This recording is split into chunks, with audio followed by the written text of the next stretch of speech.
La situation économique de la République démocratique du Congo a été au centre des préoccupations du Premier ministre Ilunga Ilunkamba cette semaine.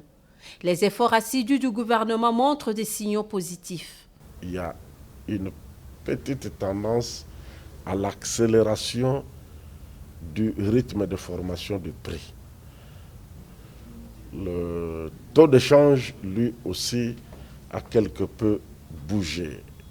Je crois que au niveau de l'indicatif, c'est là qu'il a bougé, mais au niveau, il a bougé à la baisse, mais au niveau du parallèle, le franc congolais s'est apprécié. Il y a de quoi que l'économie congolaise, avec tout le monde, puisse se relancer vite si jamais tel était aussi le cas pour l'économie mondiale.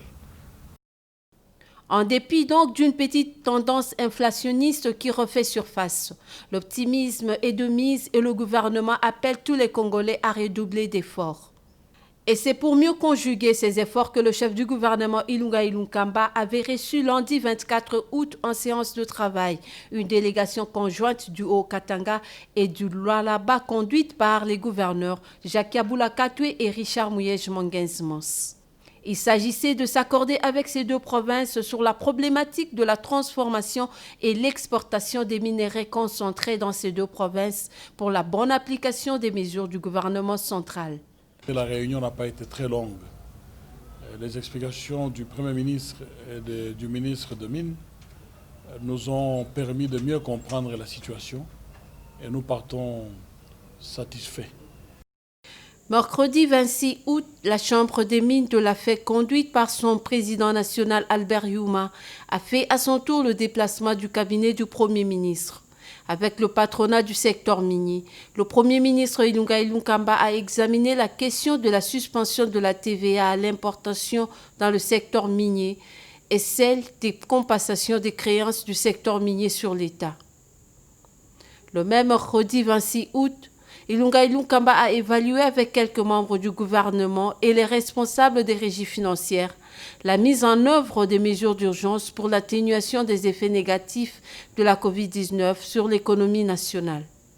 On se souviendra que ces mesures avaient été prises en mars 2020 pour notamment d'une part préserver l'offre des opérateurs économiques et d'autre part soutenir la demande des ménages.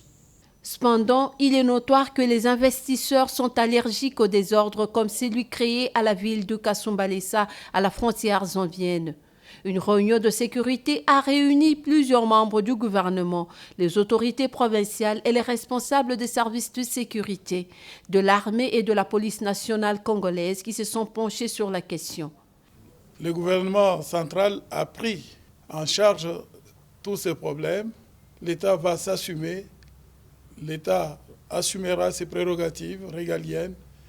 Avant de prendre part au Conseil des ministres vendredi 28 août, le chef du gouvernement Ilunga Ilunkamba s'est mis à l'écoute jeudi 27 août 2020 des préoccupations des populations de l'Ituri, du Nord et du Sud Kivu. Les gouverneurs de ces provinces, Jean Bamanissa, Carly Sanzuka Sivita et Théo Guapidje ont fait part au Premier ministre des difficultés sécuritaires et financières dans l'administration de leur province.